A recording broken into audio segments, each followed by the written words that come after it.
So like the single most practical advice I think I was ever given by a psychoanalyst, and which I'm going to pay forward to people listening now, Yeah. is, and this is in the context of transference, right? This idea that you enter encounters with preconceptions, anticipations, anxieties, etc., about what the other person is saying, is that if you make nonverbal noises, people generally read into that whatever they want, and more often than not will just keep going. And so I'm thinking about, like, you know, the stereotype of the therapist who's always like, but also like I found verbal this, nod. yeah, the simple nod, like the verbal nod, The verbal the verbal nod, yeah. But I found this very, very useful in working at doing journalistic stuff or interviewing people, because like basically if you, yeah, exactly.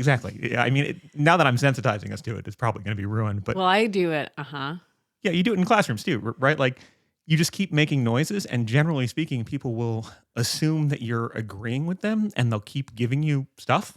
Yeah. Right. And I mean, you have to overcome the fact that, and this is something I've had to do doing journalism work, oftentimes interviewing people with whom I profoundly disagree, or who simply saying things makes me want to like jump out of my skin, is that they'll keep on going, and it's okay for you to make noises.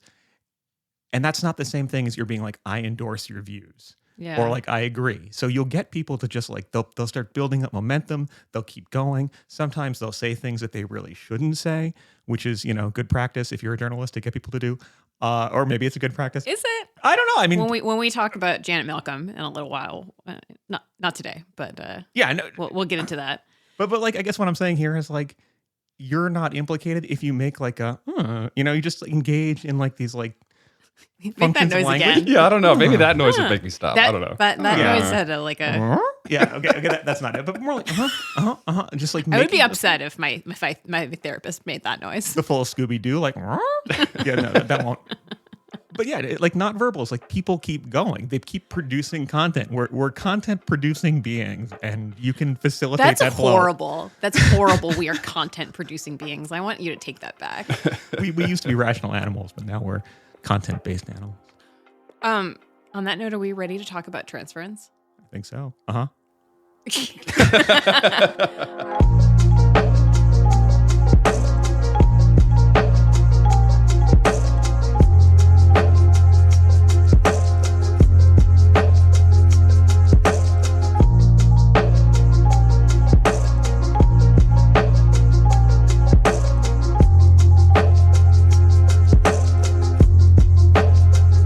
Welcome to Ordinary Unhappiness, a podcast about psychoanalysis, politics, pop culture, and the ways we suffer now.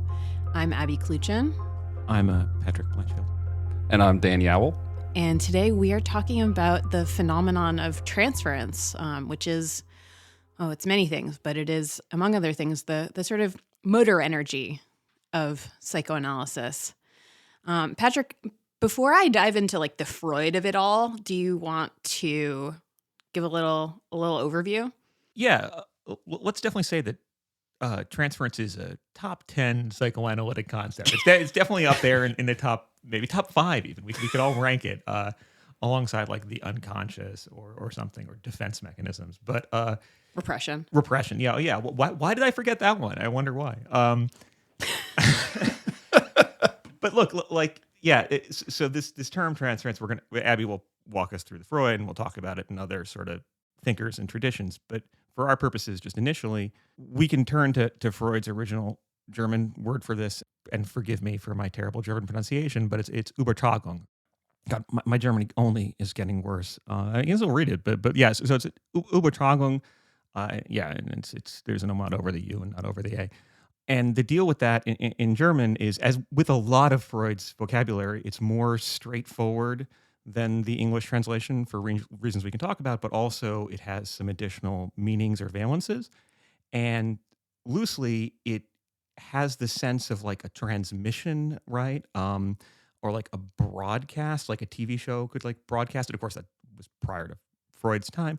Though he did record a radio interview. He said radio. Yeah. Though he says radio in the essay, The Dynamics of Transference. I think, yeah. Yeah, so it's like a broadcast, but it also means like it's like etymologically, it's a passing over or like a transmission or a handing over, but it also has the sense of idiomatically communication in the way like a disease can be communicable, right? It's transmitted, it's contagious, it somehow transmits itself. Yeah. So part of the valences there, or the shades of meaning, is not just narrowly that it's like a thing that's done, but it's a thing that sort of happens and that unfolds in kind of like almost like a middle voice. Like it's not quite active, it's not quite passive. Yeah. It's a phenomenon. It arises. Yeah, and we can track Or it presents rather than presents itself. That's it's trying to think of like a reflexive verb in like French or German, like that we don't really have. It emerges might be one way to think about it. Yeah, and Freud specifically will then use actually other languages to talk about it more, and he'll talk about it as using the French, a mésalliance, like a misidentification or a bad association or an incorrect association. And more specifically, he'll talk about it as a displacement, right? A moving of one thing to another thing, and specifically as a displacement of affect. But I think that's enough for the etymology there. Yeah. Okay. There's 3 texts by Freud that I want to like call our attention to collectively. There's more, right? This is a concept that is throughout Freud's and Patrick later today is going to talk more about how this has been taken up and transformed in other psychoanalytic schools. But first, okay, so these are some key ones. So 2 of them, an essay called first The Dynamics of Transference and one called Observations on Transference Love, they occur in a set of papers that are concerned with analytic technique. So there's The Dynamics of Transference, and then after that, this is all in volume 12 of the standard edition. There's a set of 3 papers called Further Recommendations on the Technique of Psychoanalysis. And there's a part 1, part 2, and a part 3. And part 3 is Observations on Transference Love. Another key essay in here is remembering, repeating, and working through. The point is that it's grouped with these papers that are about advice for analysts. They are written to analysts. Yes. So we could, just to call back to our previous episode, we could situate this, at least initially, firmly within like that first domain of psychoanalytic writing, which is about practice and the practical. And then it will have other implications for the metapsychological, et cetera. But it's firmly in Freud's kind of limited writings about technique and praxis. Yeah. Okay. So those are 1912 and 1915, respectively. Let me back up about a decade or maybe even 2 decades and say something about transference as a discovery that emerges out of the clinical context. So we talked last week in our first episode about what is psychoanalysis. We talked about Anna O and Freud's mentor, Josef Breuer. And you could definitely say that the initial discovery of transference happens there, and that this is why Breuer runs away from Anna O. But another place that's important, and that I'm just going to mention fleetingly here because we're going to dedicate an entire episode to it, is the Dora case, which is also called Fragment of an Analysis of a Case of Hysteria. And it is one of Freud's most magnificent failures. It is in the Dora case, which was published in 1905, but mostly written in 1901. So like Freud kept it at his desk for a long time. And if you read it, you can see why. But it's there that Freud gives us quite a beautiful definition that I want to read to everybody, if you'll humor me. And it's a definition that he got to by wildly mishandling the transference. And so this appears in the postscript.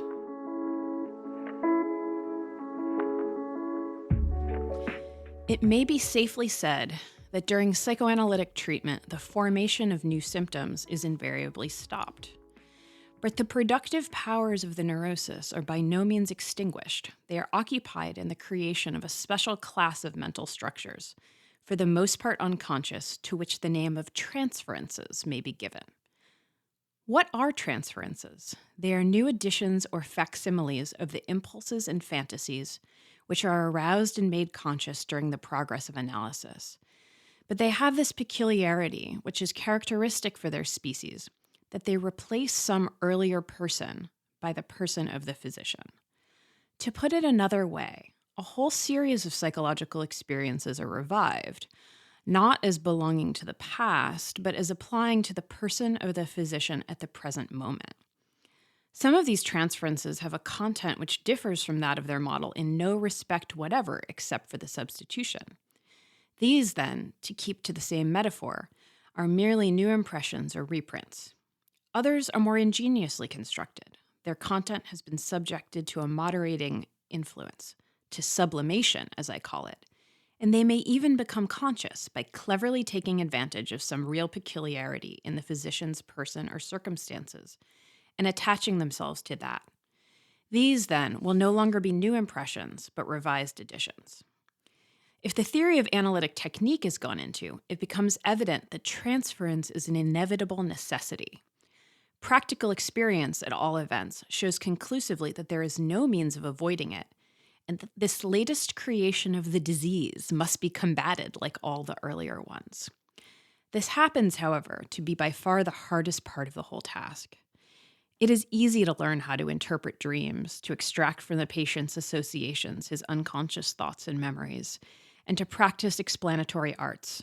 For these, the patient himself will always provide the text. Transference is the one thing the presence of which has to be detected almost without assistance and with only the slightest clues to go upon, while at the same time the risk of making arbitrary inferences has to be avoided. Nevertheless, transference cannot be evaded, since use is made of it in setting up all the obstacles that make the material inaccessible to treatment, and since it is only after the transference has been resolved that a patient arrives at a sense of conviction of the validity of the connections which have been constructed during the analysis. Okay, humor me, 2 more sentences. Skipping down a little bit. 1, psychoanalytic treatment does not create transferences. It merely brings them to light.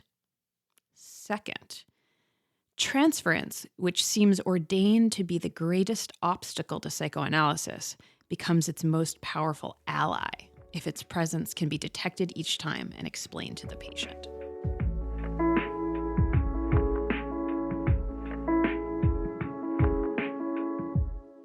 Hearing you read that, it's almost like transference is something that isn't restricted to the therapy relationship. Yeah. Like this is something that I have been experiencing for my entire life. And that was actually kind of the thing that blew me away when I first learned about transference, is it was like a label I could put on all of these interactions with people that I didn't quite understand. Like weird vibes that I would get right off the bat from meeting somebody. It was a useful tool. I found it really useful. Yeah, absolutely. Yeah, there's just so much in that text that you just read, right? From the Freud doing this thing which he does in so many of his best papers, where it's like he's definitely wants to talk about or seems to be talking about something that is narrowly technical, whether it is in the clinical sense or as here or elsewhere in the metapsychological sense. And then he's like, well, I'm only talking about this within the context of the psychoanalytic enterprise, and this thing called transference is this thing that happens there. But wait, what if it's much more than that? Yes. And so it's that double movement of we're going to get to that in Observations on Transference Love. Yeah, but it is like this thing where he seems to be like, I just want to flag this as a cool thing about Freud, right? Where he's like, I'm going to be giving you something that seems very recondite and technical, and then almost immediately, or at least without your catching it, suddenly you're into philosophical interpretations about questions that otherwise might be played out in discussions of human nature or human relationships. Here it's happening within this nuanced kind of nested way that's very self-reflexive, and it's just amazing. Yeah. Okay, that maybe gives me a good segue to talk about On Transference Love. Okay, so back to these 2 essays that I brought up that are from the papers on technique. So from the first one, which we're really not going to talk about a lot today, but we get at least 2 key points. 1, transference is fundamentally about resistance, not exclusively, but it is about resistance. And second, that it's important to distinguish between positive and negative transference. Okay. But what I want to zero in on here is the 1915 essay called On Transference Love, which I have bullied everyone here into reading or rereading because I love it. It is absolutely masterful and completely devastating, and it's just as much about love as it is about transference. So don't take this as like the definitive Freudian statement on transference, although it does contain, I think, some of that. Okay, so here's like this, let me just kind of like walk through the argument. So Freud starts out by talking to analysts about like, okay, the thing, you're going to be worried about all of these, like he's talking to beginners, like the things you're going to be worried about at the beginning, like this and that and the other thing. But after a while, you're going to realize that all that stuff is just like, nothing compared to worrying about transference. And then he goes into this little sidebar about how for people who aren't analysts, love is this thing set apart. Like Freud is such an anti-sentimentalist in some ways, which I love personally as also somebody who's kind of an anti-sentimentalist. So he's like, regular people think that love is this thing that is totally set apart. He has this beautiful line. He says like, the things related to love are, quote, as it were, written on a special page on which no other writing is tolerated. Okay, that's close quote. Okay, psychoanalysts, he says, have to look at it differently. Imagine, if you will, Freud says, a patient or a situation in which a patient falls in love with her doctor. And then they go to a second doctor and it happens again. And then they go to a third doctor and what do you know? It happens again and et cetera, et cetera. And so Freud says from a psychoanalyst's point of view, you have to realize that this is not like your own. It's not because you're so fantastic that this is happening. It's the analytic situation that's making it happen. Okay, so far, so good. Freud's like, outside of the analytic situation, this is maybe going to produce some hand-wringing from, the patient. The patient is being envisioned as female here. So like her husband or her father. And maybe that husband or that father is going to be like, "Hun, let's put you in a non-analytic. Let's go get you to a real doctor." But then she's going to fall in love with the real doctor too. Okay. So given this, like if you're an analyst, what do you do? Okay. First, you recognize intellectually that the emergence of this demand for love, as Freud puts it, comes from resistance. So that's an intellectual realization. But what do you actually concretely do? And there's like a humorous element to this when you think about it. It's deadly serious, this essay, but you also have to just like picture all of these analysts being like, why are these women like falling all over me? Anyway, Freud's like, well, so you could go with these like non-analytic social norms, moral norms, and be like, okay, I will neither accept nor return these feelings. And also I'm going to insist that my patient renounce these desires. And Freud is like, no, and also no. What he does say is that the analyst has to maintain their neutrality and to keep a good hold on their own countertransference, their own feelings towards the patient generated in and by the analytic situation. But let's, Freud says, engage in a thought experiment. In order to really flesh out the axiom that the analyst cannot physically return the patient's love, okay, like do not sleep with your patients, right? Freud's like, well, what would it be like otherwise if the analyst was like, yes, I give in to the force of your love? And here Freud uses an incredible example. Okay, it's too good. I have to read it. It's really short. The patient would achieve her aim, but he would never achieve his. What would happen to the doctor and the patient would only be what happened, according to the amusing anecdote, to the pastor and the insurance agent. The insurance agent, a free thinker, lay at the point of death, and his relatives insisted on bringing in a man of God to convert him before he died. The interview lasted so long that those who were waiting outside began to have hopes. At last, the door of the sick chamber opened. The free thinker had not been converted, but the pastor went away insured. Okay, I love that. Okay, what does that mean? In other words, the fulfillment of the patient's desires would mean the failure of the treatment. She would have stayed in the realm of enactment, acting things out, instead of transforming that enactment into psychical material to work through. The point is, the analyst can neither give in to the desires of the patient nor require the patient to suppress them. He has to treat the love as something unreal, as a necessary situation to be worked through in the treatment. And so Freud adduces all of these reasons as to why this love is unreal. You know, it's all about repetitions and copies of earlier reactions. It's derived from infantile sources. And then Freud is like, hold on, wait a minute. Can we really say this love isn't real? And this is like the fantastic twist in this essay. Like you read it and you're like, seriously, like twist. Freud is like, wait a minute. All these things are the case in everything we recognize as love, aren't they? Like repetitions of infantile patterns, new versions of old reactions. He's like, wait a minute. And he says, and this is a quote, this is the essential character of every state of being in love. And he says, if it seems so weird, like maybe consider that being in love is actually more akin, like being in love outside of the analytic situation is actually more akin to an abnormal than to a normal mental state. He tries like one last time to say how transference love might be really different. Like, okay, resistance heightens it, the situation occasions it, doesn't really bow to the demands of reality. It's characterized by this like wild overvaluation of the object of love.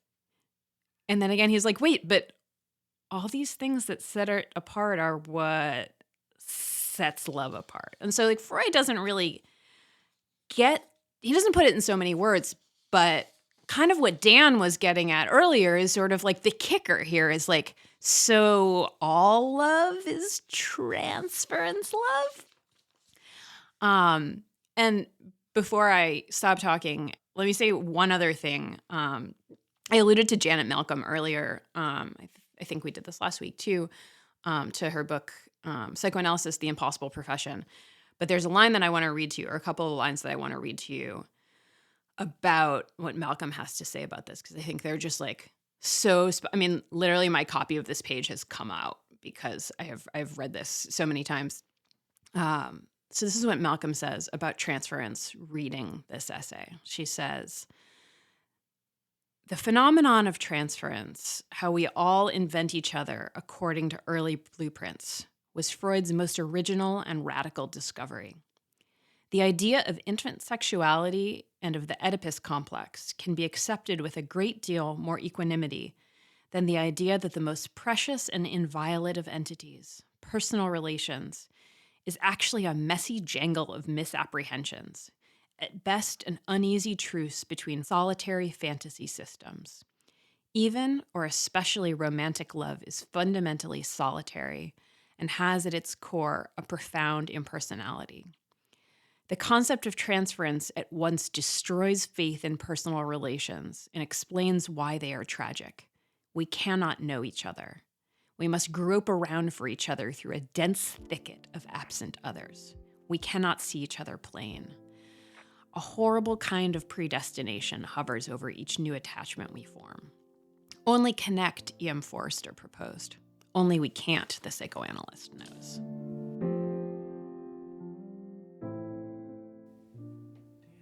I'm going to go sit in the shower in my clothes and think about that. It's so bleak. Yeah. And yet also you read it and you're like, seems right. Yeah. You were talking earlier about transference and resistance. Yeah. Could you talk about resistance a little bit to help me understand this? Yeah. So this idea of resistance is also like one of those top 10 psychoanalytic concepts, like air horn noise.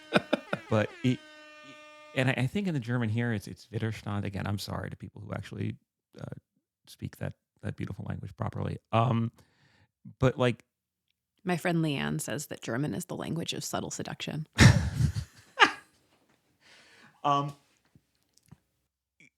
Like resistance, I think we can think about it as we can sort of work backwards from the examples that Freud gave and that Abby has highlighted, right? Where in that encounter between the atheist insurance salesman and the priest, right? The priest is brought in to do extreme unction, to do some sort of like conversion thing to make this person right with the Lord and get them to go to heaven. Like that's the job of the priest. Yeah. But instead they leave with a policy from Geico, right? Resistance. So we have a person trying to do a task, which is let's just, whatever you think about religion or Christianity, let's just stipulate in this analogy, it's supposed to be the good thing, it's the healing thing, it's the saving of the soul, right? We'll stipulate it, at least provisionally. Yeah, I mean, because there is no God, but that's another matter. In mutatis mutandis, like all other things being equal, we can move back analogy to like what's going on in the clinical encounter with a psychoanalyst or psychotherapist, right? The outcome isn't saving a soul per se.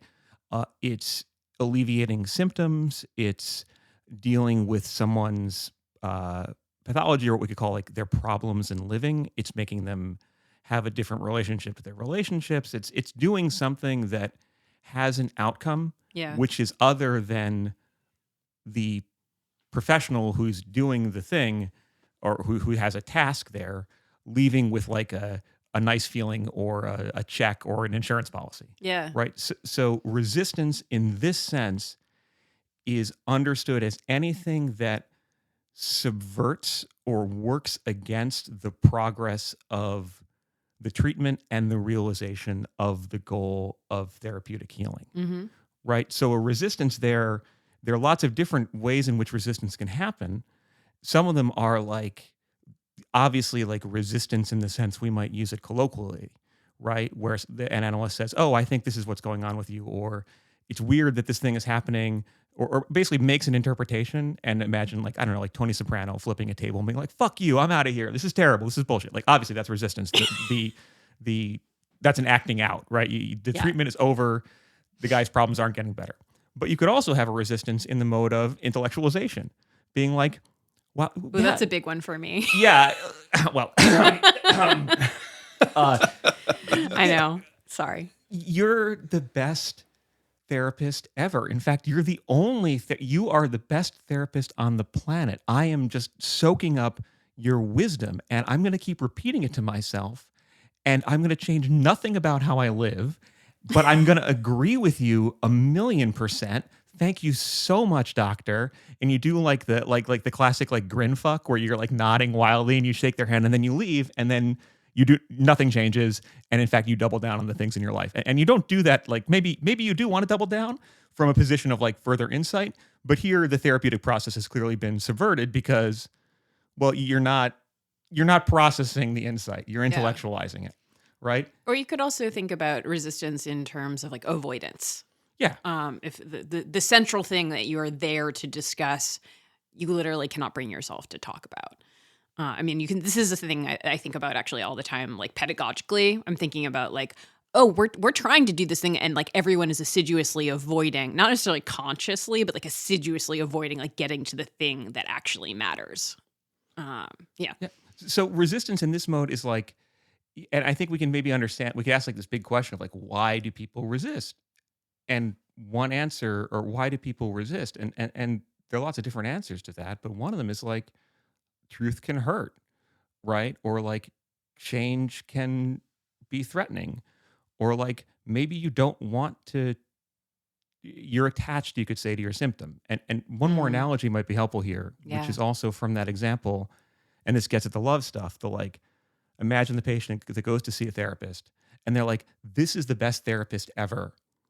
And Freud even notes this, right? Freud says that, so we should say here, a lot of the concepts Freud mints or names, he then will make more specific or change over the course of his however you want to pronounce that one. And so at some point he even says that transference is, he's specifically talking about what's called transference resistance, or like I think it's Übertragung, Widerstand or whatever. It's, or like he even understands that all transference might be, he changes his vocabulary a little bit on this, right? But imagine, again, here's the patient, it's like, best therapist ever. I'm learning so much from them. And then a year later, nothing's changed. Now they've got a new therapist, and that therapist is the best ever. Yeah. And nothing's changed. And I'm trying to imagine, like, and this is an example I gotta use delicately, but maybe we all know somebody in our lives, or maybe we have been this person who like keeps having some of the same relationships over and over again. Oh yeah. Like imagine like the friend who's like, okay, I know you hated my last boyfriend. He was a piece of shit. He was unserious. He was immature. I don't know why what I saw in him, but you're going to love my new one. He is just totally different. He's much more serious. This is me growing. This is growth. And is this then serious thing because of Succession? maybe it is. Teaser. We're going to be talking about that at some point. But then you meet the guy, she introduces you to him, and he's the same piece of shit. Like it's the same asshole over and over again, right? And the idea there is much as we, and like, look, so like two things there. One, we have a commitment to repetition, right? This is sort of this idea, a very basic thing. What's familiar to you, you're attached to, but also like you kind of play that out. Like this is the, you're gravitationally kind of pulled to repeat certain things. Yeah. But the other thing is like that this stuff, which is, Freud will even later talk about as like a quote unquote fatal relationship, or like relationships that end the same way over and over again. You sitting on the outside of that, or even if you're on the inside of that, you're like, oh, something else is going on here besides just a relationship between person A and person B. Yes. Right? There's some sort of baggage, or there's some sort of type pattern that's being played out. And not to make the example too obvious, but like, I don't know, imagine like the person who like keeps on dating someone who turns out to be the same piece of shit in the way like their father was. Right. Yeah. Well, I mean, this is, I think it's helpful because it shows the ways in which transference, which can be, I think, such an alienating concept, as we saw in that passage from Malcolm, the like all of the things that you might hold dear in terms of your interpersonal relationships as like, being about an actual encounter between two real singular selves, like that is like in some ways like a fantastical or phantasmatic, I guess is the word that I'm looking for, relation. But I think the example you're using is helpful because it's also showing the extent to which this is kind of everyday wisdom. Yeah. And the other half of this, or commonplace. You know what I mean? Yeah, and the other half of this, and this is part of what makes like Freud's critique, and this is a common Freudian move, like his turning to this thing that's special, love, right? He demystifies taboos. Like he always is like, this is a thing people don't want to talk about. They think it's special. Let's go in on it, right? Yeah. In that analogy, and this is the second half of it, imagine you're the friend who's being told how great this person's new partner is. You don't want to be like, honestly, I'm a little worried he's like the same guy. And you don't want to be the one, like you imagine like the friend like shows you like they're like, but you don't. Well, maybe I'm just really blunt. Well, that's being a good friend, right? But like, imagine like the look on your friend's face when they're so excited for you to meet the new partner. They're so excited. You're going to be so happy for them. And then they're looking at you and you're trying to like, at least, in this initial encounter where you're on a double date or something, you're trying to like hold your reactions in publicly. Like you have to, as the friend, like if you're a good friend, you'll be like, I'm a little worried about this guy. Like, maybe you traded the guy who's like a base jumper for a race car driver. Maybe this is, but you can't quite say, you have to thread certain needles because you're worried about losing that relationship. Right. Yeah. Or at least you have to overcome certain stuff. Cause like if you're the friend being like, well, yeah, this your new boyfriend's an asshole, then your friend's going to start like crying. Like you would be very sad. I'll never find love, or they'll be hurt. Right. And those are all difficult things to put on your friend. But to bring it back to the analytic encounter and to the example of the priest, much as it's the priest's job to like supposedly save your soul, it's the job of the analyst to help you reflect on these patterns that you're enacting, right? You would be a bad friend if you were like, oh yeah, actually this guy is 100% different. I love this idea. You should see him more. In fact, you should get married right now, right? That's bad friendship. Likewise, even that may be a temptation, right? Because you get to share their happiness. The temptation for a clinician in this line of thinking is to be like, yes, I am the best analyst. You must be, because you agree with me, my interpretations must be landing. Or another one is, as Freud says, which is like sort of unthinkable, is just go ahead and be like, yeah, you do love me. Let's have sex. And that's, of course, wrong for many reasons. But like what Freud keeps on calling back to us here is like, well, whatever the state of love may be more broadly, the job of the clinician is to make you reflect on, or bring you to a point where you're not just reacting these things. Yeah. And they're supposed to kind of frustrate not just your own desire to get you, qua patient, to like receive your love, but they have to overcome their own desire to be the object of it. Yeah. They have to be like, oh, this is not my job, right? My job is actually to help you, not to receive your love and then be like, this is great. So that's why you'll see all this language about like the necessity of the analyst, like handling the transference or harnessing the transference, or, I think even Freud will say master, but I think it's kind of clear that it's not something that could be like wholly mastered. But Patrick, maybe you want to say a little bit about like why, in addition to being a resistance, the transference is also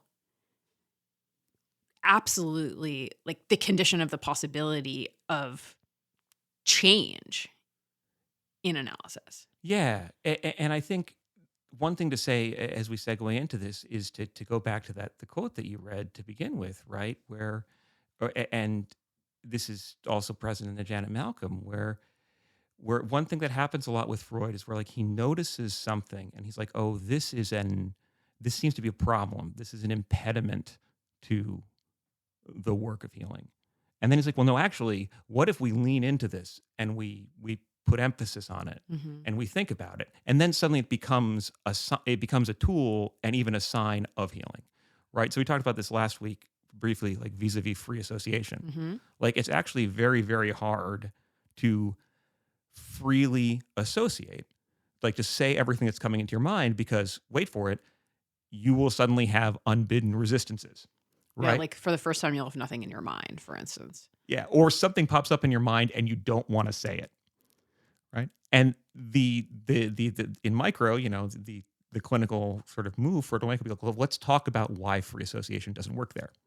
And then what some people will say is, well, actually, so it's the failure of free association that becomes the engine, it becomes a key feature of psychoanalysis. And then you could say that once you're able to free associate, once you don't have these resistances, that's a sign that you're doing better.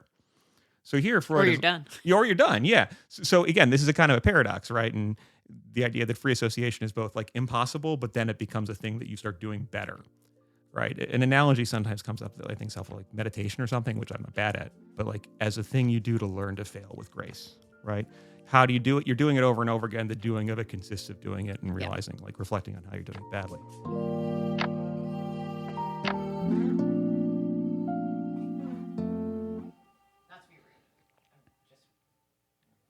I was thinking about transference. We don't have to include this in the podcast, but I just want to get a thought out. When I first learned about it, I thought about, because I think about computers a lot, I thought about browsing the internet, and you get cookies every time you go to a website, and the cookie's buried in the system underneath the browser. You don't see it, but the cookie modulates how you interact with every page you go to, right? And every time you load up a web page, if you have a certain cookie that this person likes cheese, you're going to see banner ads for cheese and stuff like that. You don't necessarily know where the recommendations for cheese came from. It's buried someplace deep inside of your system. And going to the analyst is kind of like saying, wow, I'm noticing cheese a lot in my thinking. I must have a cookie someplace that's pulling this thing up, or something like that. We don't get at the resistance there. There's not a lot of repression going on there, but it's this thing that's underneath the surface that you're not really aware of as a user, but that completely changes the way you interact with the world of the internet. Oh, that's fucking perfect. I love that. I love that. Yeah. Also, like the way that they like accumulate. Yes. And they can get really unhealthy and seedy if you go to the wrong places, have the wrong online experiences. The cookies can like fuck your whole day up. Yeah, and you'd be like, please, I long for the days when I was just seeing cheese. Geek Squad as therapist. They'll wipe your cookies out. I'm thinking of maybe it's Benny Johnson. There's some conservative figure on Twitter who has done this thing repeatedly. Where they'll be like, yes, look what's being advertised on the Disney website. This is disgusting. Like, what are you doing to Disney, trying to pervert our children? And of course, the ads are for like gay cruises, like on a boat, like let's go like boy party, like circuit parties in the Caribbean, or like ads for like featuring men not wearing shirts, and this ostensibly extremely straight and even outright homophobic commentator is like, I can't believe that Disney is putting these things here. And I'm like, of course, everyone's like, dude, like, this is your search history, right? Like, these are your cookies. The call is coming from inside Yeah, the that's house. exactly what I was just going to say, Dan. And in this model, right? I mean, that's actually a great way of thinking about this. Like what, just to sort of like give a kind of generic understanding of what what's being transferred is like, or what's carrying over, or what the cookies are, right? These are relationship patterns. Mhm. These are basically things, expectations that you have, conscious but generally unconscious, about what others are going to do to you, or what they see from you, or what others can be, right? And they're kind of like the example. I mean, like, this is why we open with the example of like the nonverbal stuff, right? Like, and of course, like, in a situation where it's just an interview, if the person who's giving you the interview is just making the nonverbal noises, you keep talking because you're being interviewed, right? And they're just some fucking reporter. But as we kind of alluded to last week, imagine the situation where, you're in this encounter with a clinician, and the clinician is not sharing stuff about themselves in the same way that you are, right? There's this asymmetry, right? You start talking about your childhood. The clinician doesn't say, time out, now I get 25 minutes to show you photos of my family, right? That's again, that's not their job. That would be a Our resistance. Disney Caribbean cruises. Right. But imagine now that, like, when you say something, like, you're talking to this therapist, you're like, I feel like I'm always going to fail. Like, I feel like I'm just not a good enough person. And then the clinician says, or says, mm-hmm, right? You are, because of this asymmetry of information, you are hyper attuned to basically the baggage you brought in with you, the projections that you have, the expectations you have. So immediately you will read into that nonverbal noise what those expectations predispose you to hear. So you'll suddenly be like, how dare you say that I'm actually a bad person? How dare you agree with this? I'm just like, or like, you're just like my fucking dad saying that, right? And the job of the analyst is not to be like, not to double down and be like, well, yes, I am just like your dad. You are a worthless piece of shit. Well, like, no, you don't do that either. You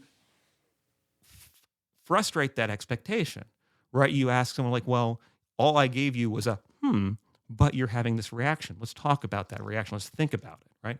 So instead of falling into, it's a distinction, and this is, I guess, a key one, and where I can sort of like pivot, is this idea that what happens in the transferential encounter, as like defined by what's happening in the clinical space, and which is different from certain other types of transferences, is that the clinician is attuned, is trained to listen for those moments, or those patterns, or those sort of like the overall shape of the relationship between you and between the patient and the clinician, between the analyst and analysand, et cetera, and then not engage in acting it out. And this, I think, may be one of the biggest things that we could sort of say about a psychoanalytic perspective, which is that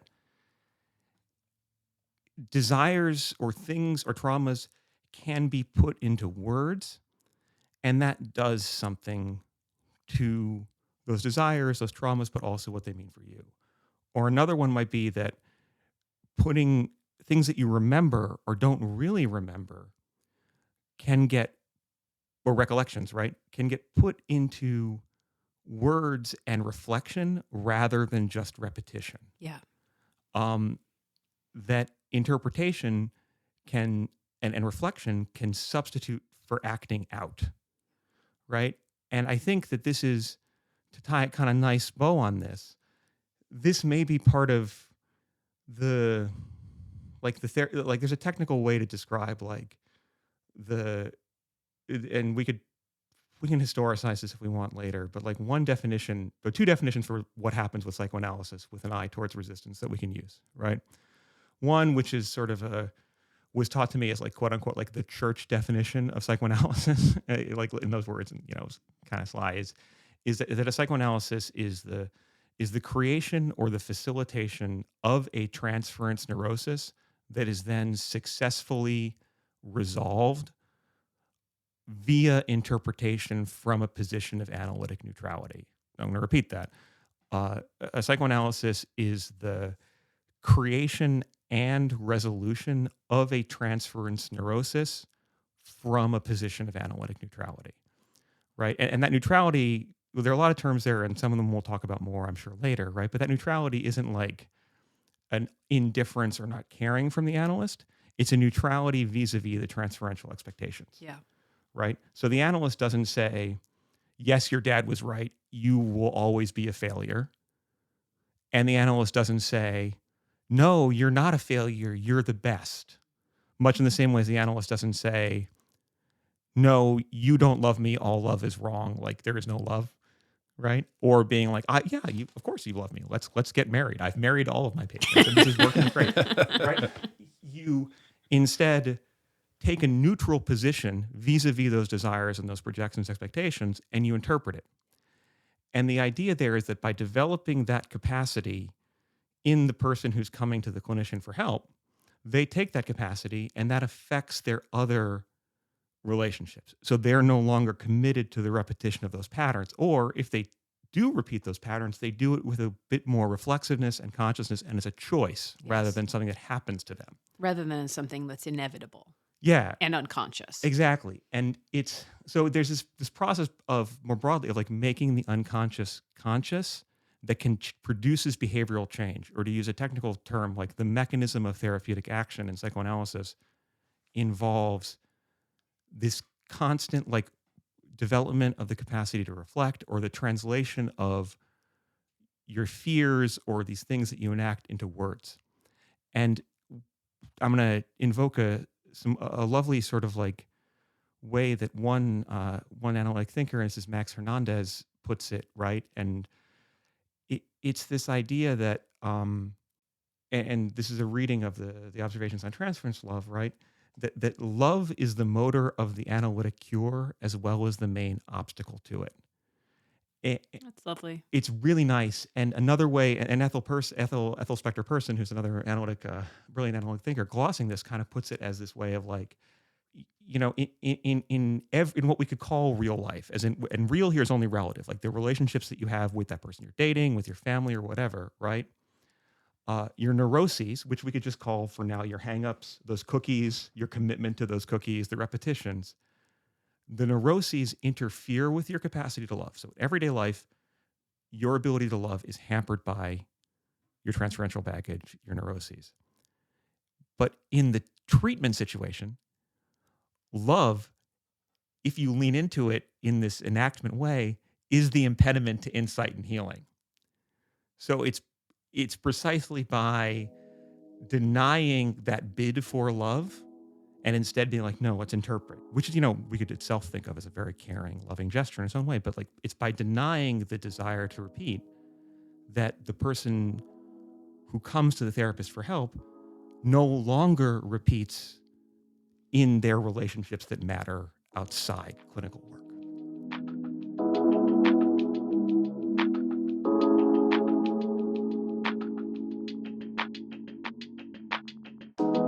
Can I ask you something? Mm-hmm. So transference is repetition. Yeah. Yes. It's sort of like, I'm trying to think of another analogy to it. Do you know what I mean? Because like it is like, yeah, that's the philosophical core of it, right? But I'm trying to think of like an analogy involving like a sports or something, where, or like some sort of discipline that like, where there's some broader phenomena happening, and then we're like, okay, this is the term uniquely used to describe as it happens like here, right? Like, Gotcha. So repetition could show itself in all kinds of mechanisms, behaviors, and stuff like that. But when you're specifically in a one-on-one interactive conversation, transference is the form that repetition takes in that instance. Yeah. Or yeah. Or like a major feature of that encounter would be repetition, Gotcha. right? And trying to think like another way of saying this. Imagine like if our entire like social life could be understood as like are literally just like handing things to one another. It's kind of how I imagine it. Yeah. Yeah. But then there were a specific thing that happens on a basketball court where people are passing the balls to one another. And we would develop a term to call that. We call like, well, this is the ball being in play, right? Right. whatever that term we would use to talk about it within that literal arena, it would not be like to the exclusion of the passing happening outside the arena. It's just the ball is happening, right? So That transference totally is, registers. Yeah, does that make sense? Yeah. So the neuroses would be the flower, but a cake is a cake, and this would be the cake. The flower taking a certain form of transference, as opposed to the flower, which is usually just swirling around in powder form in the back of my mind. Exactly. Something like that. Yes. So it's like like What's there's happening here, but it seems amazing. another way of thinking about this is like think about like all these 20th century physics things, and I think there is some relation with psychoanalysis where it's like the looking at a thing changes its behavior. So we need to have terms to describe like the observer effect, right? So like transference is technically and narrowly the term for looking at how people bring their baggage to one another in the analytic situation. But once you're attuned to that, you see how they do it all outside it, right? So to the extent to which like transference can become a thing that we can think about productively for those other relationships, then it has legs, right? Right. That's Yep. This is kind of why I favor that analogy that or the term sometimes where it's like all relationships unfold in the gravitational field. Like transference is like the gravitational field of how people relate. Yeah. Gotcha. I like that phrase. Like we bring certain weights, certain, I guess, mass, and I'm not a physics doctor, but like you bring certain tendencies or forces of attraction or repulsion Yes. into orbit with one another or into collision with one another. And those like laws or tendencies of gravitational pull or repulsion are interpersonally are what we could call transference, like universally, globally. But we've only really can think about that because we have looked at these specific sort of orbital patterns that are happening in the clinical account. That helps you understand it. Yeah. The word is so two-dimensional, but hearing you explain it that way makes it very three-dimensional to me. Cool. Okay. Yeah.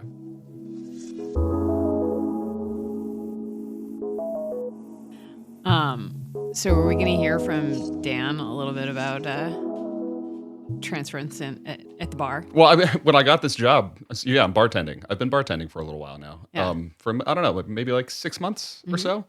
And I started noticing pretty interesting relationships popping up between like not only between me and regulars or customers, but also customers amongst themselves and each other.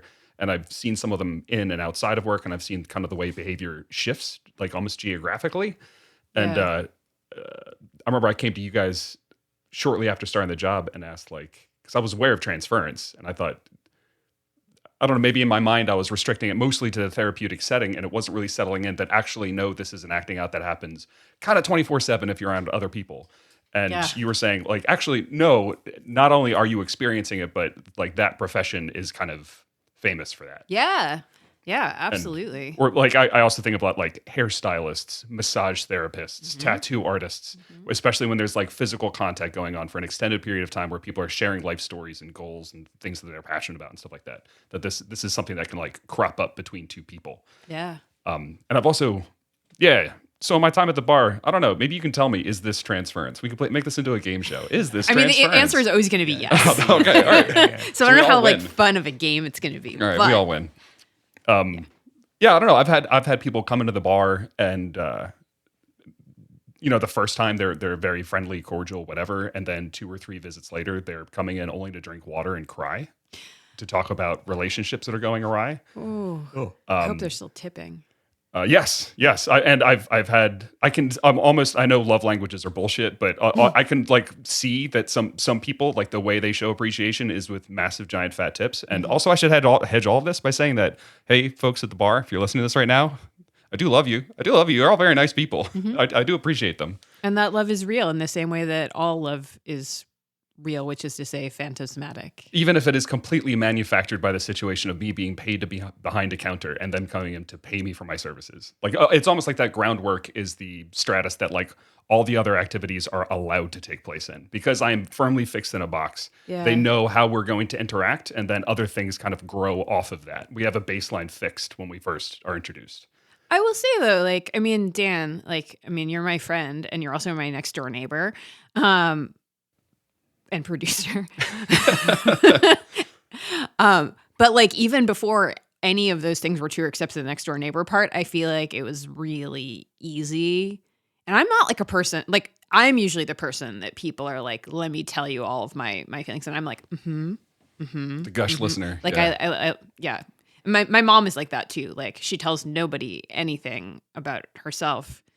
But everyone will tell her everything. And I feel like you're one of those people who like makes me reverse my normal inclination to be the person that is like asking the questions and soliciting. And I'm like, Dan, let me tell you about everything that happened to me. You know what I mean? So like there's a positionality to it also.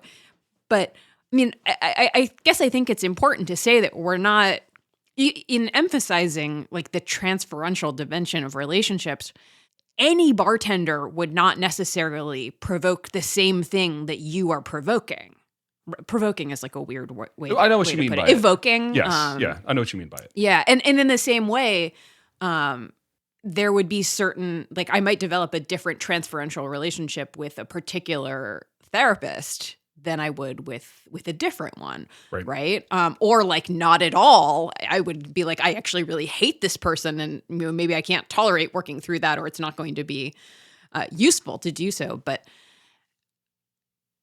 I don't know. I mean, I guess I'm trying to say, like, what am I trying to say? Well, I think I'm picking up what you're putting down. Okay. Like, I can tell you, like, I don't know, without going into too much detail, like, I had a very sheltered upbringing, and I am obsessed with hearing people's stories because it's like kind of, I get to live vicariously through the experiences that I didn't get to have when I was growing up. You know what I mean?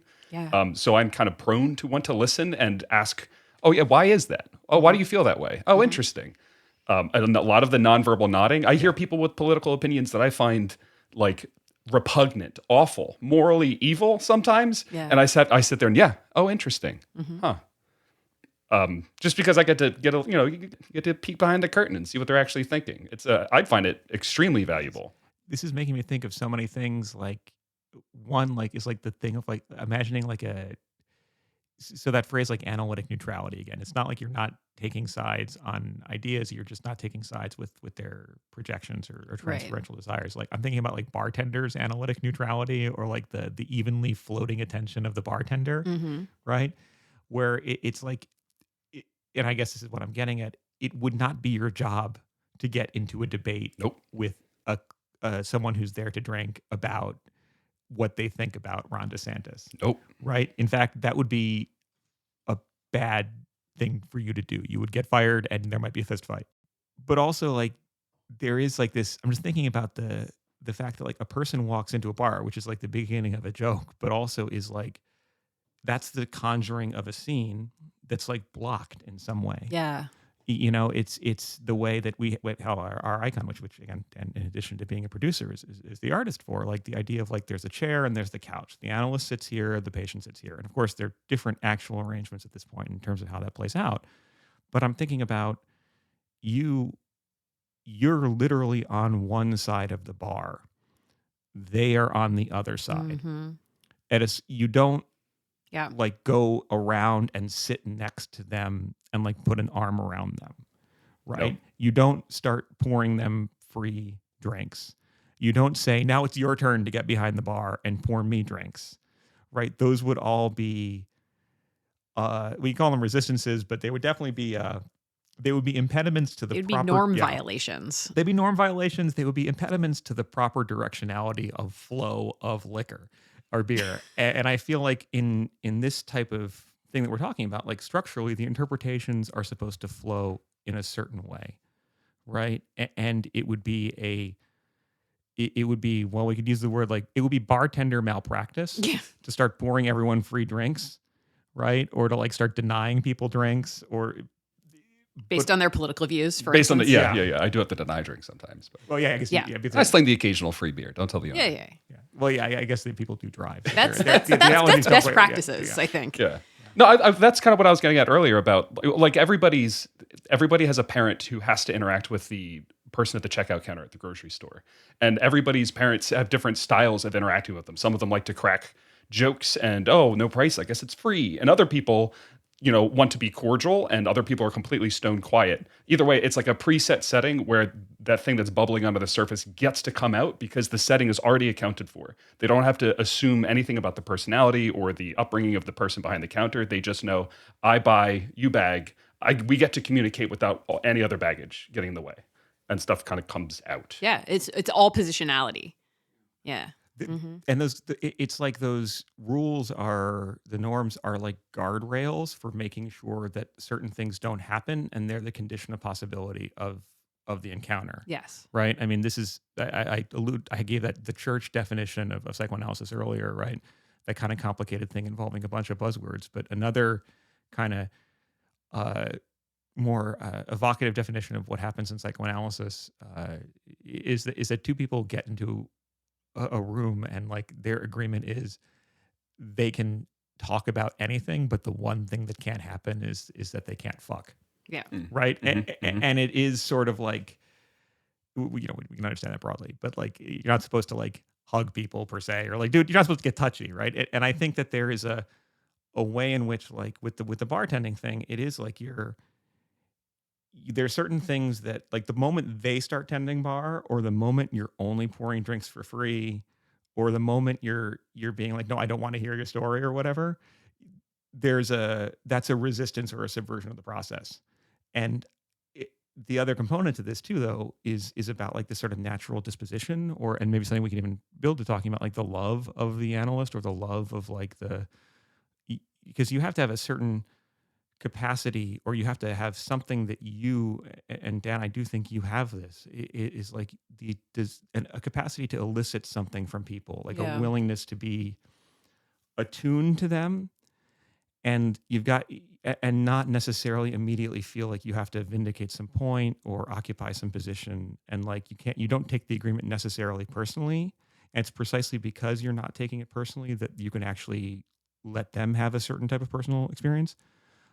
And I think that, just to round out the analogy, there are definitely bartenders out there where it's like, oh, like I'm thinking like bartenders at McSorley's in New York, right? Where they just like literally beer is spilling everywhere, and they just don't care. Like they don't care who you are. They don't want to talk to you. Or like the bartender at the steakhouse. Well, and then they can remind you of your emotionally withholding father. I was going to say, I feel like there are definitely people that be drawn to that. Oh yeah, absolutely. Yeah.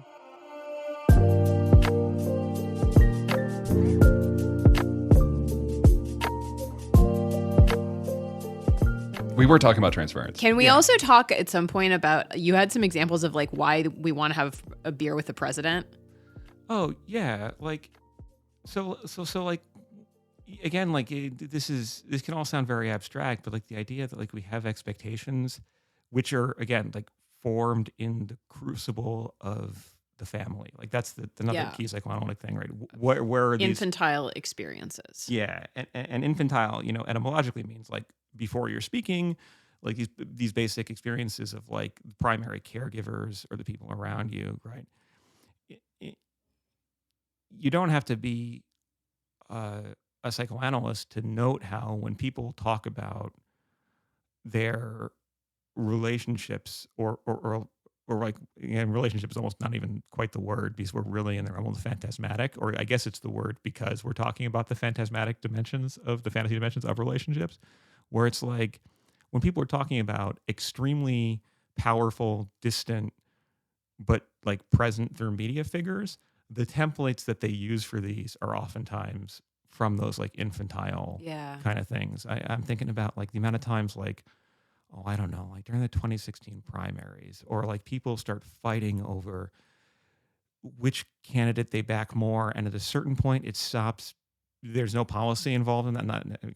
We can reify the discussion of policy some other time, but like it just becomes about like, well, people like you who support this other person, right? It's a whole series of like projections and sort of expectations, but ultimately you can't help but feel like, oh, this is playing out like everyone involved are kids in a nasty divorce, taking sides with some parent, right? Or the kind of like absurd thing, which I think Americans in particular have. I haven't encountered this in any of the other sort of places I've been attuned to the politics of, where it's like the candidate who you want to have a beer with, right? Which is, it's one of those things that's like, it's much like the way we like we have like rules in our mass incarceration system that are based on baseball metaphors, like 3 strikes you're out. Like it's so incredibly stupid and pernicious the moment you think about it, but it's in the given, and so people just don't think about it and they lean into it. Like, why the fuck would I want the technocratic administrator of the most powerful, like the commander in chief of the most powerful military on the planet, to be like a guy I want to have? Guy. Yeah, I want to have a blue moon with an orange peel with this guy, or like I want to go play catch on the White House lawn with this asshole. And it's like, no, these are not. What in me is it has authorized me not only to like imagine this person in those terms, but to like literally like do focus groups where Frank Luntz or someone will be like, which of these guys is most like your dad, and like and again, it's because of a certain set And of. do you like your dad? Do you like your dad, or even like you could even like be and note the power of these scripts, which are both personal and collective, where it's like, sure, I can't have a beer with my dad, but I really wish I had a dad who I could have a beer with, and that's why I'm voting for Mitt Romney, who can't actually have a beer, but who I have these weird fantasies about. Like I can't, I don't actually like any of Joe Biden's policies, but he does give me grandpa vibes, and you know what? That's what I need right now. So like it's. Can I give Yeah. you another Talk about example? repetition, yeah. Just to get us away from daddies for like 1 second. Please. I mean, I asked for it. We started with Freud, but I had a mentor in graduate school who's at Barnard, and it's just like this really unbelievably like erudite and brilliant woman. And she said to me, and I'm like creeping up on this, but I'm not there yet. She was like, there's going to be 5 years of your life where you are the age of your students' mothers, and they will be the 5 worst years of your teaching career. And it will have absolutely nothing to do with you because they have a lot of feelings about their mothers. And that I feel like is a nice way. Well, not like nice, but it's like a quick way of just being like, oh, right. It's the position that it is also something about the characteristics of the person that is occupying that position that provoke these other reactions and responses. Can we talk about transference as it has been interpreted post-Freud? Yeah, absolutely. And I think I think we should preface this by saying that to the extent to which this is going to involve like using terminology or dropping names that aren't like 100% transparent or unfamiliar to people who are listening, that's cool, because we will don't stress about that. We will work in we'll cover some of these figures, or hopefully cover all of them, and some of these concepts, right? Yeah. But like, so you could sort of say, and I think actually this is an Ethel Person line, right? That transference becomes like whereas previously a lot of the center of Freud's psychoanalysis was about like dream interpretation, right? And this is even in the quote you read, like at a certain point in his career, the interpretation of transference becomes the most fundamental feature of the clinical project for Freud, right? He says it's clinical practice, right? And it's very much the case also that for subsequent psychoanalysts, the emphasis on transference has become central to the point in which you could even make certain definitions about how, there's a transference. It's central. It's top 10 concept, right? But I will say that we're not going to keep doing that. I'm done with that bit. Okay. First time caller, long time listener. I want to put regression is going to be actually top 10 concept. Regression? I don't know. I'm imagining people calling in to be like to make their bids for like with their fantasy. Yeah. But like, look, like here's the thing that we can just basically say about the fate of transference in different approaches to psychoanalysis, right? Like you can kind of break it down like 4 kind of questions or areas, right? Like questions like, or differences between people, what they hinge on, like who can form transferences, right? Can some people not do it, or are some people better or worse at doing it? What is kind of being communicated in the transference, and on what level that's happening? What, more broadly speaking, is the relationship between whatever's being communicated and what we could call like the reality status of the encounter, right? And then 4th, and these are all, of course, very related, how do you kind of technically work with the transference? Yeah. Right? How do you implicitly acknowledge it or call attention to it, or like what are the boundaries that you set around it? Like how does it figure into your process? Um, and so that's sort of like the different areas where different thinkers will come down differently on it. Like Freud, we should say on the first one, it's like who can form transferences. Freud is pretty blunt in that, in his opinion, some people, some certain pathology types or certain types of people cannot, in his opinion, form transferential relationships. Yes. Right. So, for example, he famously refuses to see people who are in the midst of psychotic episodes, or to see people who are diagnosed with what we would now call schizophrenia, right? Because he's basically, these people are existing in a kind of non-relation to reality, right? Where it's just fantasy. They don't really see you as the other person. They're not projecting on you because they're basically projecting everywhere. That's Right. that's Freud's claim. Right. He also says this too about certain types of like narcissism, like certain types of pathological narcissism. Like you can't really get into you're not a space for projection because basically everything in this person's world is about them, right?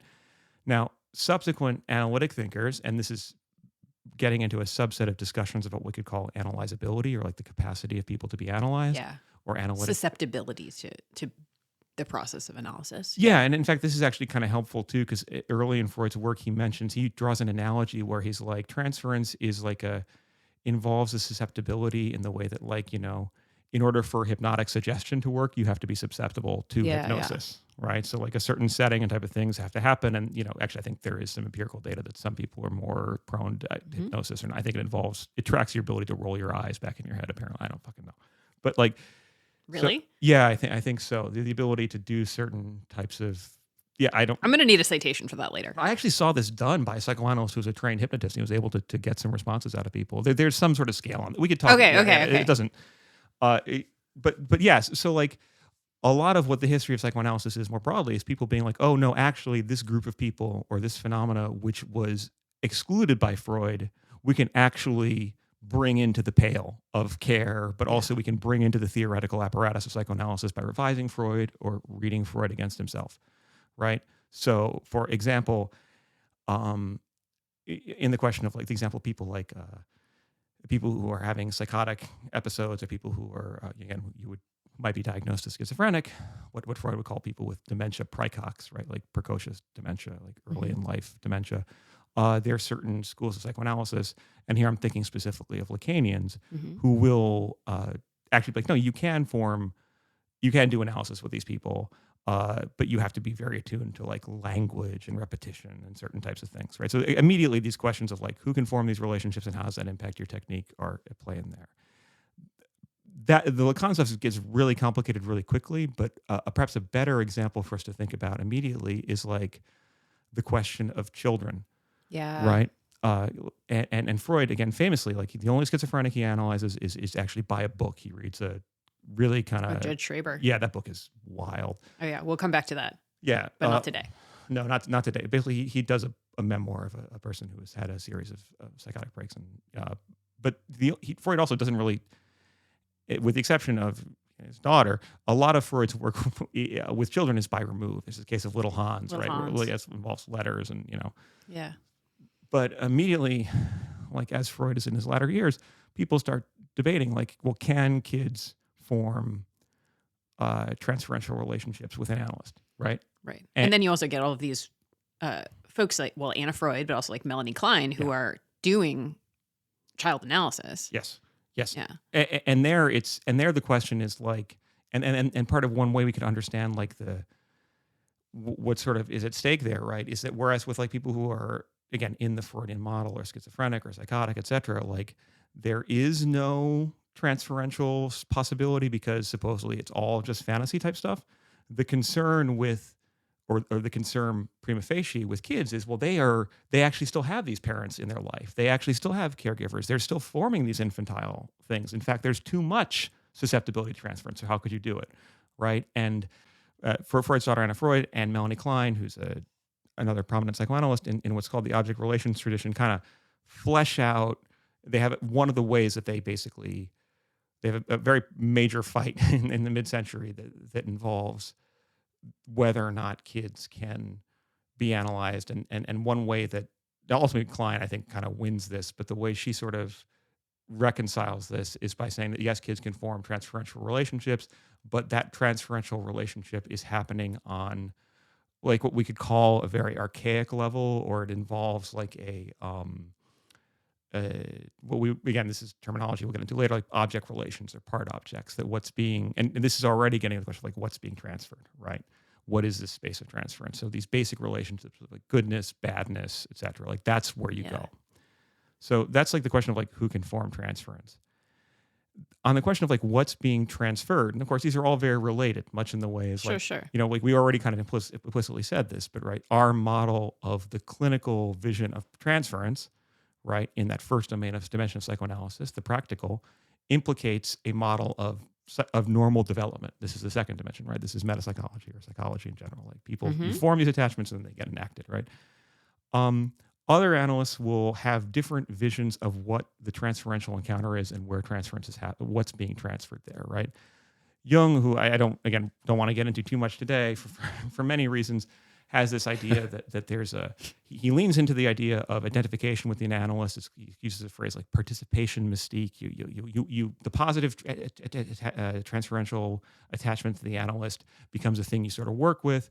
But he talks about how a lot of the transference is happening on the level of shared archetypes and these narratives of like individuation and again, that's the point here is that the content of what's being shared is addressed in terms of this logic of what he calls archetypes, which are broadly, not singularly shared, broadly shared, not individual family type experiences that are being sort of like processed in the encounter. Other thinkers... Wait, can I actually... Let me just ask you a question. Yeah, sure. Do you feel like transference as a concept is radically revised in any of these schools, or is it more that the terms are being renegotiated? Look, I think one way to take the philosophical implications of what transference is, or the questions raised by the transference problem, right, is like what's really real in a human relationship. Yeah. Right? And you can hear like the dread in my voice as we contemplate this. Yeah, and in a lot of like ways, like so, like that's a properly radical problem, sure. Right? And so it's the resolution of that problem, or you don't even know if you can resolve that problem. It's a problem you work with. If you're calling it a philosophical problem, you don't resolve it. Yeah. If we are going back to like where this comes up in Freud, if in questions of clinical practice and of technique, those are, if not resolvable questions, they're at least things that can be addressed in concrete ways. Yeah. Okay. So then I would say that like we are not going to solve the problem today, or whether like human relationships have anything that is real in them. Yeah. I don't think. No. I think one way to think. Yeah. No. I should both hope not, and also would be pretty impressed if we did. Although I do have a faculty meeting later, so it would be really nice to nail that down first. I mean, like, look, like I think one way we can think about this in terms of like what the work that's done by transference sort of does for subsequent thinkers is like they lean into the unresolvability or the problem of like what's real and what isn't to generate different approaches to clinical practice and to revise how they think about what the person is, right? So to be concrete about this, in the case of another object relations thinker like Winnicott, who does a lot of child analysis, this way in which like the illusory character of projections in transference, or like the transferential space, which is neither real nor not real, he's like, well, we don't need to necessarily, it has to be about policing what's real or what isn't, but we can actually talk about that space as productive as a space of play. Yeah. Right? And creativity. Yeah. Right? So that's sort of like the way, so there it's like, well, actually we're going to, instead of being like, I need to deliver interpretations per se at every juncture in order to fix certain neuroses, it becomes this kind of constructive encounter where like there are toys involved, et cetera, or like you're looking against draw and stuff, right? And you know, other subsequent thinkers too, and another one example is maybe like someone like Heinz Kohut, who kind of like is like they're real parallels between the transferential situation and like artistic creation or something, right? And so again, you could see how this is a different model for how an analytic encounter might happen, because it's like, well, this is about self-realization, self-actualization, if you want to use that language, but it's about artistic creativity. Yeah. Right. And again, this is these are not reductions of transference as a concept, but they're rather kind of like uses of it in other systems, right? And these are systems that center things like creative play, and play is not just something for kids; it's something adults do in the Winnicott system too. But also, like for Foucault, it's about creation or self-creation, which is again not a small thing. So people bring in new terms to make transference do other work. Yeah. But yeah, like this sort of gets at this thing about like, and this is a major theme of the second half of the 20th century in psychoanalysis, in numerous traditions, is like, well, what about the fact that there is a quote unquote real relationship happening, in the sense that there's a clock for 50 minutes, right? Maybe there's an HMO or some other thing. Money is being exchanged. For services. Yeah, I think Heinrich Racker, another analytic thinker, says like, well, like the analyst hangs their name outside the office, right? The analyst is an actual person. Right. So part of what those things seem separate to me, but okay. Well, yeah, I mean, that's that. Yes, I think Lacan would agree with you on that. But this is, I think that's where the phrase is like, once your name is on the door, you're an accomplice, right? You're something. Okay, that's great. Yeah, that's a great line. Yeah. And so a figure like Ralph Greenson, who's a brilliant psychoanalyst, will talk about like you go back to the real relationship. Right. And so it's like you talk about, like, yeah, sure. Like you're upset at me right now for making this interpretation, which reminds you of your dad. But remember, you're also my patient, and I'm happy you're here, and I'll see you later, right? We'll see you next week. This doesn't have to end the way like you walked out on your dad, right? So you call back attention to the real relationship in this sort of way that is grounding. And I should say, to give a sort of final example of this, and this gets at the sort of the question of like, how do you work with transference? Because I think, and now I'm returning to your question, Abby, like there's kind of a universal acknowledgement that transference, I guess, like shit happens. And the question is, how are you going to process it? Yeah, I think that's right. And you can see already, like, again, all these things are very related, like who can form transferences, what's being transferred, what's about the real encounter versus like how do you work with it. With a figure like Otto Kernberg, who was one of the great 20th century sort of systematizers of psychoanalysis and still around and brings together all these traditions, he'll create something which he calls like literally transference-focused psychotherapy, right? Which is specifically designed to work, or at least he developed to work with certain populations or certain people who have what you would call, depending on your nomenclature preferences, like personality disorders or character disorders, or in any event, people who are actually types who Freud might not have worked with. Right. People who are have like mood swings, like bipolar type things. Again, I'm not endorsing any of this terminology per se. I'm just using this in paraphrase or description, right? Yeah. But like people who are malignant narcissists, for example, or people who are have certain schizoaffective features, et cetera, right? And what Kernberg basically does is he's like, we're going to form, and this also involves some of Greenson's thought, but we're going to form a very clear relationship where I'm like, I'm the patient, you're the patient, I'm the analyst, we're going to do some work together. It may be upsetting for you, but just remember, and there's going to be transference that's going to happen, but at the end of the day, I'm here to help you, right? And so I'm going to ground you in this. And then you basically preview this interpretation, like how the process is going to happen. Then you do the analysis, and as it happens, the patient starts like toggling rapidly between good and bad, right? Oh, you're all good, you're all bad, et cetera. Like these resistances emerge that also index developmental disturbances or features of their pathology.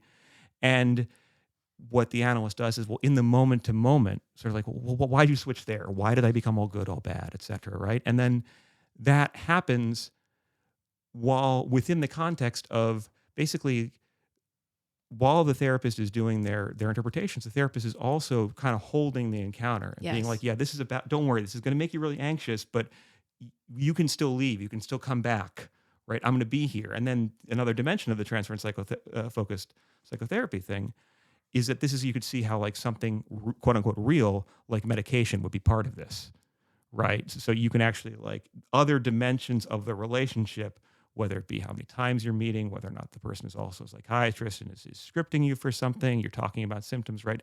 It basically sets the frame slightly differently to work with people who might not have the tolerance to handle some interpretations, or might be there be a real danger of acting out. Yeah. Right? So it gets dealt with kind of differently. But the thing I'd say kind of to end this, and here I want to invoke the work of yet another analyst who's really close to my heart, I think, in multiple senses, which is Hans Lowald, right? Is that one thing we could detect in all these different approaches, and that was at play in the Freud too, is this idea of like, sure, there is the false effusion of love, or the arising of like the positive transference that's like I'm going to fall in love with my analyst in order to not listen to them, right? The analyst has to respond to that by not satisfying that love, right? And then, by the way, I should say that we're failed modes of analysis where someone's like, yes, I will hug you, or I will be the dad that you didn't have. And like, clearly you can't, right? You literally don't satisfy the person by doing that. I think that's like Freud says. But it's Hans, a Pyrrhic victory. Yeah, you lose and you win, but lose. Yes. But the deal with this is, with Hans Lowald, who's a brilliant, sort of very philosophically attuned thinker, is that he sort of focuses on what's the nature of the affect or the disposition that characterizes the analysts continuing to show up for this. What type of attitude do they have towards their patients where they can survive these demands for love and reject them, right? The tolerance, right? For, disappointing your friend by being like, no, your boyfriend is actually the same guy, like whatever, like being the person who gives these things. Why do you do this apart from the fact that you're getting paid, or like the quote unquote Hippocratic oath, right? And what Loa basically says is that this is actually a type of love, right? You actually have to care about the person who's quote unquote sitting on your couch, right? You have to care about their well-being above and beyond your anxieties or their immediate satisfaction, or even your desire or your anxiety to satisfy them in the short term. And so he draws some analogies here. He actually goes back to the classical tradition. He invokes Freud, invoking the classical tradition, but also goes back directly to like Socrates himself. And he draws some analogies between that work and these other impossible professions like teaching, right? You have to care about your students, right? I think, to do it well. Yeah. And so like, that's, I think, one way for us to get back to where we started, where it's like, this is not love in necessarily the phantasmatic way, but it's a love of the work of care, and it's a love of therapeutic practice that involves actually caring enough for your patients to work with them. So that's, Yeah. I mean, you're making me think also that, one, we should and will do another episode on countertransference, because we have just begun to even just like scratch the surface of that today. But the other thing I want to say before we go, and this I'm taking from Jane Gallup, from her book Reading Lacan, which I really like, is that so Dan earlier brought up transference, like in the situation of the bar. We've talked about it in the situation of the classroom. We've talked about it in the situation of politics. Gallup talks about how everyone who is in a relationship to Freud, Lacan, psychoanalysis, as the site, everyone who's seeing it as a site of meaning, everyone who looks at it like, or maybe who's like listening to us right now and is like, oh, I gotta learn something about psychoanalysis because it is the site of some meaning that I absolutely need to have, that is going to bring things into view in a way that, if not decisive, is necessary, that also is a transferential relationship. And she talks about it as like a reading transference. And I like the language here that, Patrick, you were using earlier, of like the gravitational pull. But I like this also. I mean, maybe I like it just because there's no other people in it. And so it's like, I'm like, yeah, I am in a transferential relationship with Freud, and it's okay. He's dead. I'm just looking. It's not the person, it's the books, right? It's the words. But that is something like, why, when you read a book at a particular moment in your life, like it could have left you cold, like when you encountered it 10 years before, but at that particular moment, this thing hits you and you can't but think, oh, this is the key to something. That is also, when you find yourself in the grip of that kind of feeling, that is also a transferential mode of being. Yeah. The sense that there's like a there, or like the, even the like, and maybe this is actually a nice callback to our first conversation, right? The way in which you can sense if not that there's a definite meaning that you have to arrive at or unpack, right? Like, but rather that there is a invitation to a process of meaning making and a process of making things meaningful for you, or of finding meaning where otherwise you would only find, I don't know, pain or sadness, regret, then maybe that can be constructive. That's an invitation which opens up possibilities, right? So rather than being like having the same encounter over and over again, in a repetitious, flat way, in these thinkers, and I think Freud is one of them for me, and who you can reread and who will alternately frustrate you and invigorate you in different times and different places, but that there's an invitation to engage in a process of meaning making, to reflect on what you're bringing to the table and what could be different, and that opens up new possibilities, I think.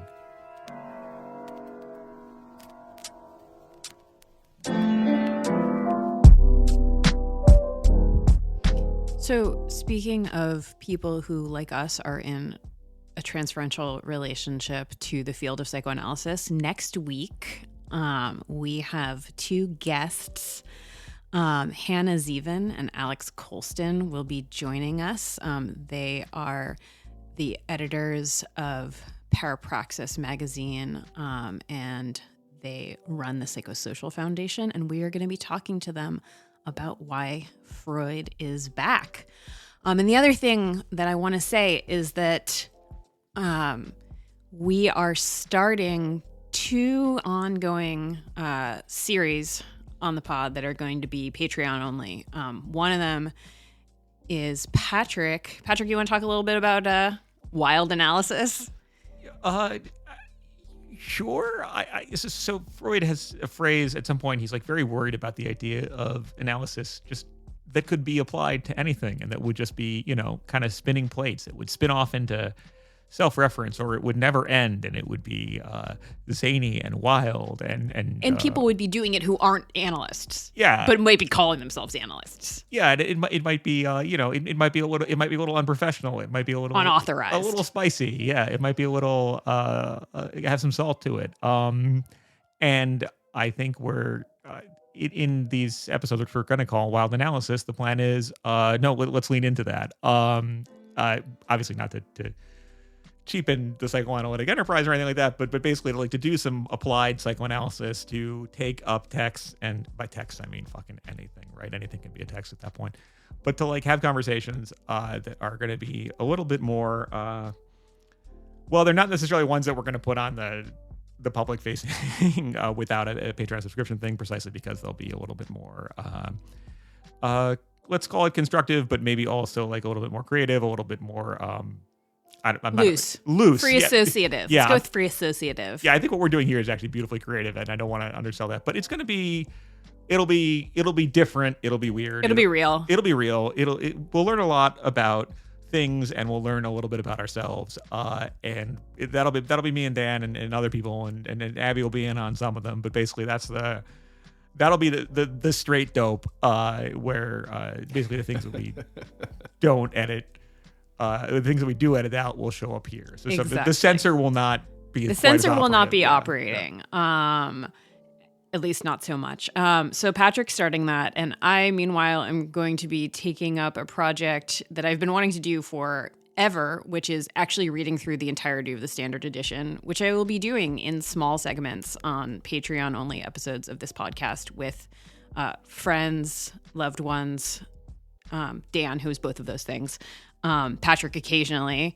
He has at least promised to join me for a project for scientific psychology. So some ongoing series to look forward to. Also, we've been really touched and overwhelmed by the responses we've gotten from people to the first episode, and are particularly grateful for the support on Patreon, which we would like to encourage you to do. It's patreon.com/ordinaryunhappiness. But also, please do follow us on Twitter and Instagram. We'll have a Facebook up soon. Our Discord server, which you'll get access to if you're a Patreon subscriber, will be online shortly. But We do love the engagement with people, transferential or otherwise, and are extremely grateful for your patronage, which makes this enterprise possible. And we're really looking forward to those ongoing conversations, and also to messages which you might choose to leave at our mailbox, our voicemail box, which we've set up. The number for that we'll give you. It's in the description. Yeah, you'll find it in the description of the. The point is, in a way that is in no way compromised by the phantasmatic dimensions of all relationships, we actually do truly love you. That's you, and we want to. We don't want to consummate that relationship with you in any literal sense, but we do want to take it to the next level by having you engage with us on social media, and by engaging with you on social media, and by receiving your support via Patreon. So please do consider those things, and thank you for all being the best audience ever.